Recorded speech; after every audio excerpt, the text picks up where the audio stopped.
What an incredible group of sessions. Andy, specifically looking at the discussion with Governor Lamont and Governor Raimondo, we heard that the governors would be in charge of the vaccine distribution within their state. It's a pretty big undertaking. So what do you see as the biggest challenge there? Well, Jody, I agree with you. What a day we've had today. It's been incredible. It's been fun doing this with you. Look, those are two terrific governors. They've got great track records. They've done a nice job on COVID-19. But people have never done anything like this before. And the federal government and state governments really need to work together. There's a role to play for everybody. The federal government, there's certain things that only the federal government can do, and hopefully they will be able to count on the federal government to do those things and not have to battle between states, which is part of what goes on in the background for allotments and things of that nature. But the governors are perfectly capable with their public health directors in concert with the CDC of doing the appropriate distribution. We need to do this in a transparent way. There should be a lot of eyes on how this is done. We should be providing a lot of support for folks doing it the first time. There'll be bumps along the way, without a doubt. But with capable governors like they are, I think we're going to get it done. Yeah, I was really impressed with a lot of their comments.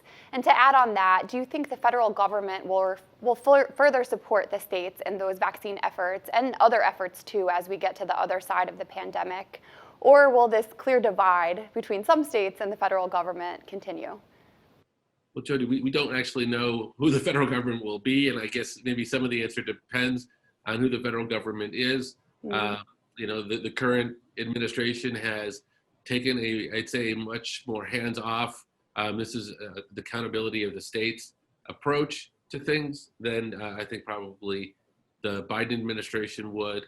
And I think the truth is everybody's got to work together. Everybody's got a role to play. I hope whichever administration it is will be focused on rapidly saving lives rather than having the continued arguments over responsibility and accountability that we've been plagued with the last few months. And to follow on that, I couldn't let you leave without one final question. I think our audience would really love to hear your input on this. So the upcoming election, we're a couple weeks away now. What are your views on healthcare policy going forward with a second-term Trump administration or a first-term Biden administration? Well, I think the first analysis that the public is doing in a situation like this, it's almost like a hiring. Who do you want to hire to manage the pandemic? And fortunately, we've seen experience with both candidates leading pandemics, so we can compare. President Trump has obviously led the COVID-19 response. Joe Biden led the response to Ebola. I was close to that and a part of that, so I can tell you what that felt like. And I think people are going to be judging across the dimensions of who brings the competence, who brings the integrity, who brings the compassion necessary to lead us at a time like this. And I think people will have two very stark, distinctive choices to make, so they can evaluate that on their own as to how that plays out. Beyond that, I think we've seen that there are a number of holes in our healthcare system. Those holes are people who can't afford or are able to get access to healthcare, massive disparities, the inability for care providers to sustain themselves oftentimes through all of this. And I think they both have a very different vision towards healthcare coverage, towards healthcare quality, towards healthcare costs.